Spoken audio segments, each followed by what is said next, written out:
Ladies and gentlemen, we had some breaking news just a few hours ago. And it's funny because on the podcast, we got a comment about more Dragon Ball content for the games or the anime that's coming back, anything else. And I thought about it, I said, well, I know something's going on this weekend. So maybe we will have some kind of big reveal to go over. And in fact, we do. And it's very, very exciting because the last time we had a game now in the series announced was, yeah, 10 years ago. And finally, here we are with the reveal of Dragon Ball Xenoverse 3. Very exciting stuff. And I just wanted to give you guys some of my immediate thoughts and reaction to the reveal. So if you guys enjoy the video, hit the like button, subscribe if you're new. So we can head over here. This is on Bandai Namco's website for the Dragon Ball Games Battle Hour 2026. I mean, you could see they had a number of reveals here, and that's great because they have updates, DLC naturally for Xenoverse 2. You can't do an event without having some new piece of downloadable content to sell for Xenoverse 2. But then the logo all the way to the left here is the one that I was very interested in, Xenoverse 3. So we had the Age 1000, Project Age 1000 that was revealed, and everyone kind of assumed that was Xenoverse 3. Bandai Namco wasn't necessarily saying it was, but it was a temporary working title. And then there was a playlist that just kind of popped up randomly on their YouTube account that said Xenoverse 3. So we were just kind of hanging out waiting for them to make the announcement for this. And I guess Dragon Ball Games Battle Hour 2026, which is just kind of a competition or a series of competitions, tournaments, and stuff that'll happen. And then they take time to do these different announcements. I guess this was as good a place as any, okay? So they say across 2 packed days, Bandai Namco Entertainment revealed major updates for multiple Dragon Ball games, capped off by a great announcement. Dragon Ball Xenoverse 3, scheduled for 2027. So we have a trailer here that they put out, and it's just kind of a cinematic trailer done in the anime style, and no gameplay that I was seeing, which is, I guess, unfortunate. Here's the thing. I can kind of picture what the gameplay is probably going to look like here. I mean, visually speaking, graphics and stuff, that should be better, yes, but typical 3D arena style brawler with projectile attacks and probably just being very similar to Xenoverse 2, all right? So that's not necessarily a thing I'm as interested. I mean, I'm interested in it, but what I want to see that would define this game really is what was introduced during Xenoverse 2 when that came out. But first, again, the trailer here, about 3.5 minutes long. We do see Bulma's in there. They have some original characters, and one, as they kind of break the fourth wall and show them customizing and changing up, it's, yeah, what we figured. It's kind of like your player avatar character. I mean, there are a few other original characters that apparently will just kind of be with you as you go through the game. They say the announcement trailer introduced a fresh world, brought to life with original characters by Akira Toriyama, bringing a brand new setting to the Xenoverse series. This time, the story jumps ahead to Age 1000, where West City has grown into a bustling hub and the beating heart of this new world. Take your place in the story and experience what awaits in West City. Guided into the ranks of the Great Saiyan Squad, you'll fight alongside familiar and new allies as events there begin to take shape. So it does sound very similar to the way it works in Xenoverse. Is they want you to be able to make your own character, but also still have it fit into the world of Dragon Ball, kind of the lore and the universe.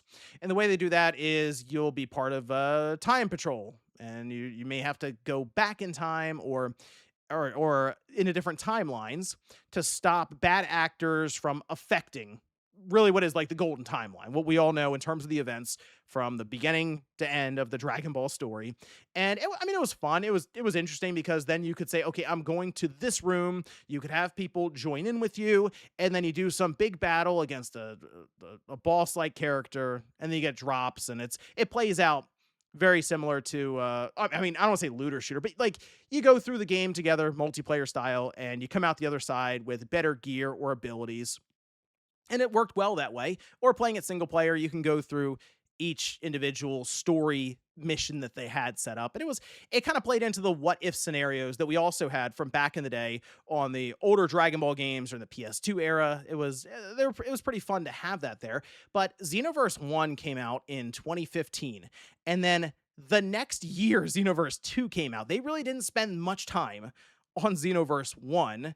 And it kind of felt like, okay, Xenoverse 1 was kind of just I don't want to say the prototype, but they knew they had something there, and it was very, very different than what we've experienced with any of the other Dragon Ball games. And then they said, okay, let's lean more so into the multiplayer side and bring it online to where it's almost an MMO light game.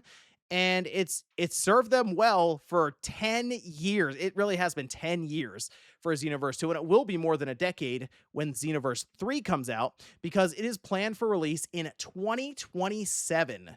PlayStation 5, Xbox Series, and Steam. I already saw people asking, like, what's going on here with Bandai Namco? Where's the Switch 2 version? It seems obvious. I mean, in their mind, the obvious thing is, hey, we'll do a release here, and then we'll do another release later for the Switch 2, and they'll probably get people to double dip. It'll be a whole thing for them for a game that I feel like is probably another 10-year plan. Because, again, Xenoverse 2 has been ongoing for so long, 2016 to now. And they have been adding more and more content. They've been selling more and more DLC for it. And in that regard, for it just being a recurring revenue style game with that, yes, it's worked. So now I think with Xenoverse 3, they've developed it with that in mind. And it has been in development for a while now. I mean, you see Akira Toriyama here, who did a lot of work on this game. He, unfortunate passing 2 years ago now in 2024, but he had been working several years on this game. It sounds like it's been in development for, I mean, the good part of a decade now. And I think a lot of that was, hey, let's lean in heavily to the live service aspect, yes, but really I think more to the social MMO style here, which light elements of that in Xenoverse 2. It still does kind of feel like that game from 2016. It's crazy to think that does feel like another lifetime ago. It was 10 years ago, but that's a whole different era at this point. I was a little worried that when this game was going to get announced, the PS4 logo would flash up. I just think, look, 2027 for a game that I think they're planning to make last 10 years, it just doesn't make sense to have last generation systems from 2013 that rely on a mechanical hard drive, especially with, I think, the idea of maybe large open hub worlds that a bunch of people will be running around in, and having to stream in a lot of assets and content off of that mechanical hard drive. That would that probably wouldn't go over the best, and they'd probably sell a very janky version to PS4 owners. So most likely best to just kind of leave that one behind. Also, I do think there's this effect for people who maybe try to jump into Xenoverse 2 for the first time after so many years, and there's just tons and tons of content that, yes, they're trying to sell to you, but just has kind of built up. And I think people look at that almost as a backlog, sort of like what's happened with something like Destiny 2 to a degree, because they were also removing content from that as a whole thing.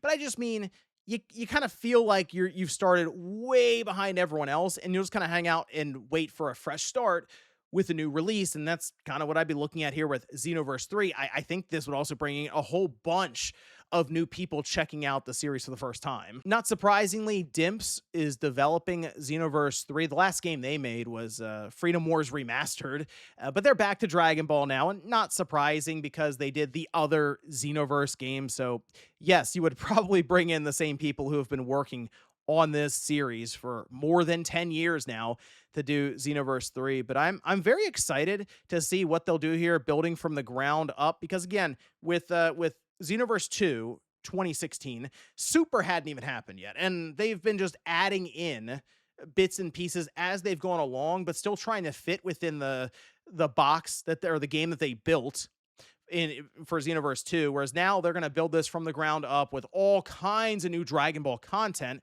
that would be added in from the start. So I am so interested to see what they do here. It's fun right now, fun time to be a Dragon Ball fan with all the stuff happening. Yes, the games, the manga that's going on, the anime stuff. There's a lot happening. But let me know what you guys thought about this reveal down below in the comments. Dragon Ball Xenoverse 3. It's real, it's a thing, and it's coming out next year. I'll keep you guys up to date in case we get any other information, and definitely with Newswave, and when we finally, of course, get that big release date. Thanks, guys, for watching, and I'll see you next time.